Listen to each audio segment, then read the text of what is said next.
آیات قرآنیہ کی تلاوت اگر تبرکاً بھی کی جائے تب بھی، اور اگر اس نقطۂ نظر سے کی جائے کہ بھئی ہمیں اسی آیت کے نور میں آگے سفر طے کرنا ہے۔ قرآن مجید کی آیتیں سب نور پارے ہیں۔ قرآن مجید بے جان حرفوں کا مجموعہ نہیں ہے۔ قرآن مجید ایک زندہ کتاب ہے اور زندہ کرنے والی کتاب ہے۔ خود زندہ ہے اور زندگی عطا کرتی ہے۔ قرآن مجید زندہ وجود ہے اور زندگی بخش ہے۔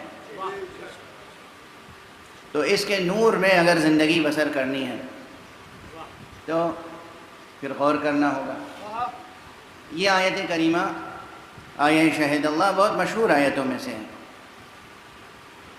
یعنی ذکر و ورد کے لیے بھی تجویز کی جاتی ہے۔ یہ آیت بزرگان تعلیم کرتے ہیں۔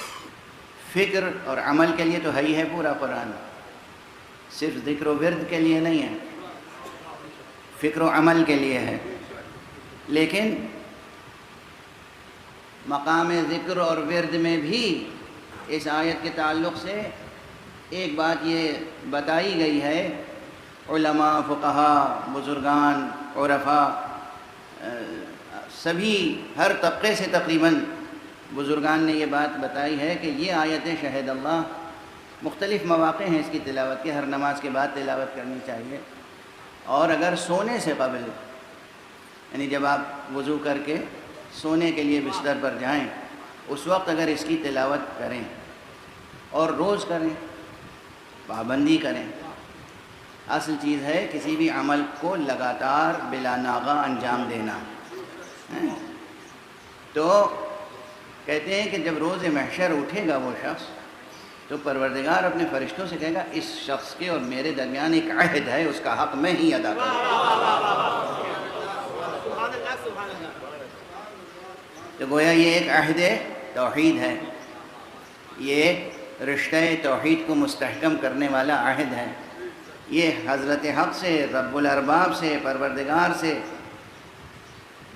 رشتے کو مستحکم کرنے والا ایک عہد و پیمان ہے، اور اگر بندہ روزانہ یہ عہد و پیمان دہراتا رہے تو روز محشر اسے یہ انعام ملے گا کہ فرشتے حیرت زدہ رہ جائیں گے جب حضرت حق کی خود آواز آئے گی کہ اس بندے سے میرا ایک عہد و پیمان ہے اور میں ہی اس کا حق ادا کروں گا۔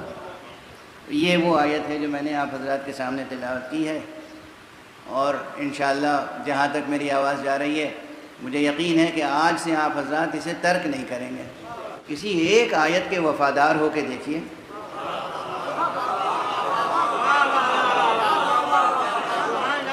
پورے قرآن پہ تو ہم سے آپ سے کیا عمل ہوگا، کسی ایک آیت سے تو وفاداری کا حق نبھانے کی کوشش کیجیے، پھر دیکھیے وہ آیت، اس کا ذکر، اس کا ورد، اس پر عمل کرنے کا جذبہ، اس کی بنا پر آپ کے توفیقات میں کیسے اضافہ ہوگا۔ توفیقات میں یوں اضافہ ہوگا کہ جس کام کو آپ ناممکن سمجھ رہے ہوں گے وہ بھی سہل اور آسان ہوتا چلا جائے گا۔ جسے آپ ناممکن سمجھ رہے ہوں گے وہ بھی سہل ہو جائے گا، آسان ہو جائے گا۔ بہرحال اب ہم آتے ہیں اس آیت کی کے ترجمے اور اس کی ترجمانی کے مرحلے میں، لیکن طالب علمانہ انداز سے، بالکل مکتبی انداز سے۔ اس آیت میں یوں اگر شمار کیجئے تو تقریباً 15-16 کلمات ہیں، الفاظ ہیں، لیکن ظاہری طور پر جب آپ گنیں گے، جو حضرات عربی داں نہیں ہیں یا عربی جانتے ہیں پھر بھی ظاہری طور پہ، سرسری طور پہ گنیں گے تب بھی وہ مثلاً شہدہ کو ایک لفظ، اللہ دوسرا لفظ، انہو تیسرا لفظ، اور پھر اسی طرح گنتے چلے جائیں گے۔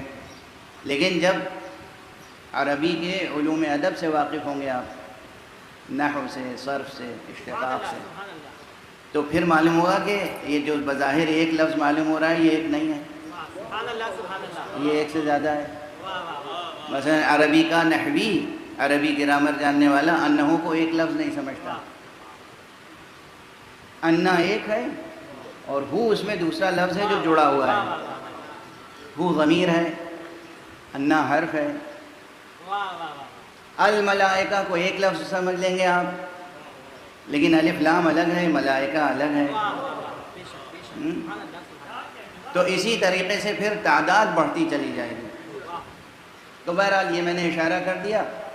اب اگر آپ اسے سمجھیں تو طویل ترین فہرست تقریباً کوئی 18 گنے گا، کوئی 22 گنے گا، کوئی 26 گنے گا، چونکہ اس کے اندر بعض جگہوں پر جب ظاہری لکھے ہوئے الفاظ کی گنتی پوری ہو جاتی ہے تو بعض نحو سکھانے والے کہتے ہیں اب جو چھپے ہوئے لفظ ہیں انہیں بھی گنو۔ مثلا شہدہ میں ضمیر ہے وہ چھپی ہوئی ہے، ضمیر ہوا ہے اسے بھی گن لو۔ تمام الفاظ گننے سے اچھی طریقے سے پھر ترجمہ ہوگا۔ تو یہ ایک طریقہ میں نے عرض کر دیا مکتبی، مدرسے والا، کیونکہ میری کوشش یہ ہوتی ہے کہ مجلس جو ہے مدرسے سے جڑی رہے، مکتب سے ہم آپ جڑے رہیں۔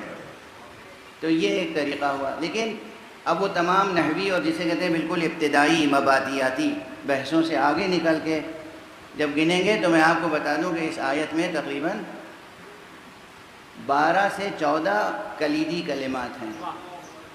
انہیں اگر ہم حل کر لیں، اور انشاءاللہ کوشش ہوگی کہ ان 9 مجلسوں میں حل کر لیں، تو مضمون آیت کا نکھر کے سامنے آئے گا۔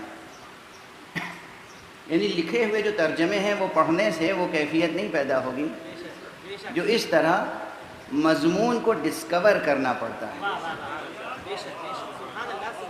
مضمون کو ڈسکور کرنا پڑتا ہے۔ ڈسکور کا لفظ بہت کارآمد ہے۔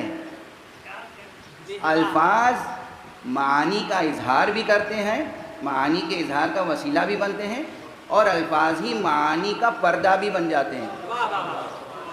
وہ ریاضت کرو کہ معنی بے لفظ تک پہنچ جاؤ۔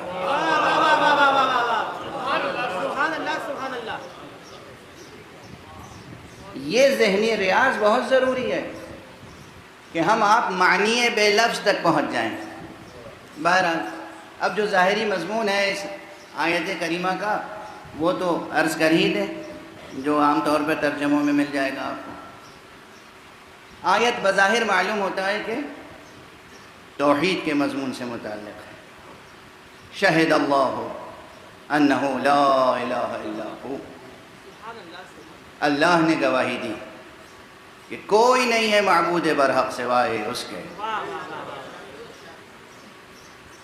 اللہ نے گواہی دی بھی آپ کر سکتے ہیں ترجمہ، اور اللہ گواہی دیتا ہے یہ بھی ترجمہ کر سکتے ہیں۔ اللہ گواہی دیتا ہے کہ کوئی نہیں ہے معبود برحق سوائے اس کی ذات کے۔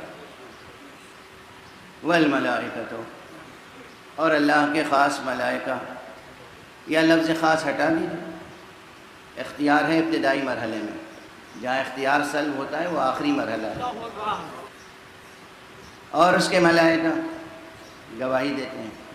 وہ اولو العلم، اور وہ گواہی دیتے ہیں جو اہل علم ہیں۔